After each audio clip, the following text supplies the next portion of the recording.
true liberators from sin, like Jesus. My only request, my dear brothers and sisters, is please give God a chance to love you. Give God a chance to love you. Because you make it so difficult for God to love us. Why do we make it difficult for God to love us? Because we are afraid of the consequences. Natatandaan niyo, bakit ayaw ni San Pedro magpahugas ng kanyang paa? Because he knew the consequences. He knew that he would be asked to do the same. And he did not like to do that. When we receive the body of the Lord, when we drink from His cup, you must also say, Amen, I believe, but you will say also, Amen, I will be like you. Do not be afraid. Do not be afraid to be disturbed by God. Because the troubles that come from God can only make you better. The trouble that comes from money, the trouble that comes from power, can make you insecure. The trouble that comes from greed and avarice can make your life more complicated. But believe me, my dear brothers and sisters, if you allow God to constantly disturb you, God is going to make beautiful things happen in your life. He disturbed Moses. He disturbed Abraham. He disturbed Isaiah. He disturbed Jeremiah. He disturbed the Virgin Mary. He disturbed Paul. And look what has done.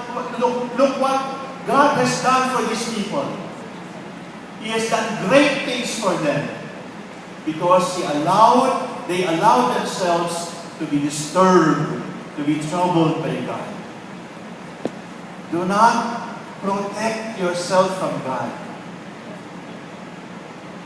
Do not. Open yourself totally to God, and when you receive His body today, and you say Amen, please say also, Amen, I receive you, Lord, and today, I give you permission, Jesus, disturb me. Disturb me, Lord. Trouble me, Lord. Break my conscience, Lord. Because the trouble, the disturbance, the knocking at the door that comes from God can only make you better. Do not be afraid to get hurt.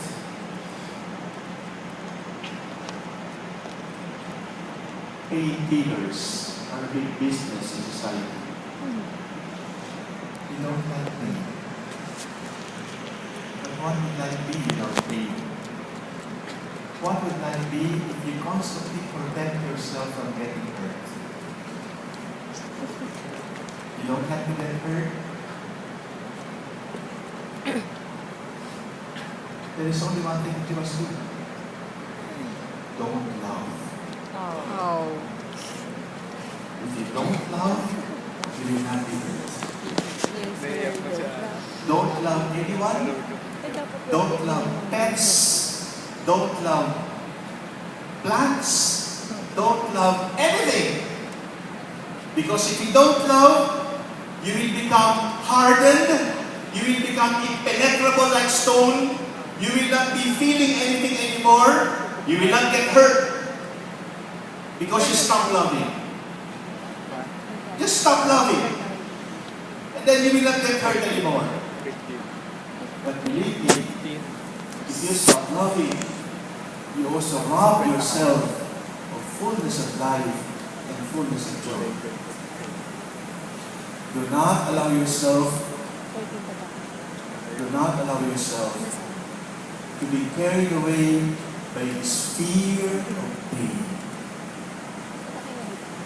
Because for as long as you live, pain will always be with us.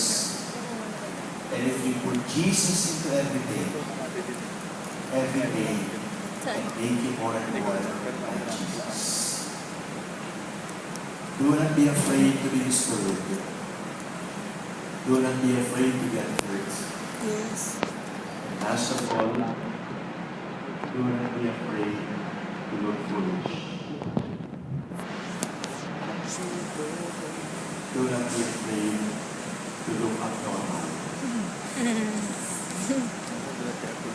I was secretary of Cardinal Sin for many years, so with Bishop Gabby Reyes.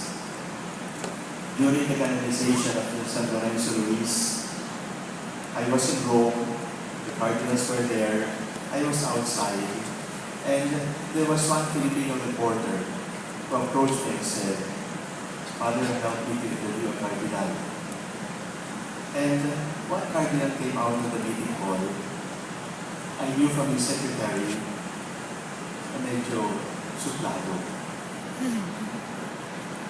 Sabi ko, yun, may lumabas na cardinal, gusto mo interviewin. Pabait yan. Babig sila sa cardinal, sabi nila sa cardinal, "Eminence, I'm a Filipino reporter. Can you just give me one line? What is a saint?" The cardinal looked at him from head to foot, looked straight, and went walking. Inside my heart, I was saying, but he followed, and he said, "Eminence, what is your definition of a saint?" And he looked at him again and said, "A saint is a normal Christian. The problem with you is you are too abnormal." Nasty, suplado, tama. A saint is a normal Christian. The problem with us is that we have become too abnormal. And we have made abnormal sin our norm. And we have made honest people, pure people, chaste people, faithful people, brave people, exceptional and abnormal. That is not so, because sin is abnormal. Holiness is normal. But in our society, we have gotten these two things confused. We have become so accustomed with corruption. That is why we have to award those who are honest. Imagine a society that has to award those who are honest. You are being awarded for being normal, and abnormality is being tolerated. That is why we need heroes. Do not be afraid to look foolish. Do not be afraid to be considered abnormal. Do not be considered out of the ordinary. Because a saint is a normal Christian. A hero is a normal Filipino. The problem with us is that we have become too abnormal.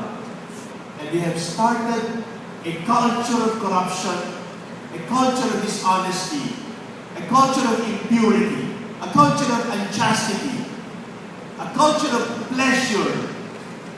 And we start to say, maybe this is how it should be. Today we will stand up and say, no. No to dishonesty. No to impurity. No to sin. And yes to Jesus.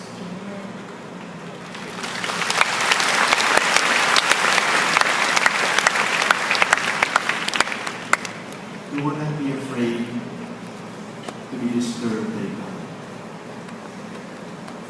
Do not be afraid to look foolish. Do not be afraid to get hurt. Because the trouble that comes from God, the hurt that comes from loving, the foolish look that people look at you with, all of these will contribute to making more saints and heroes in the Philippines.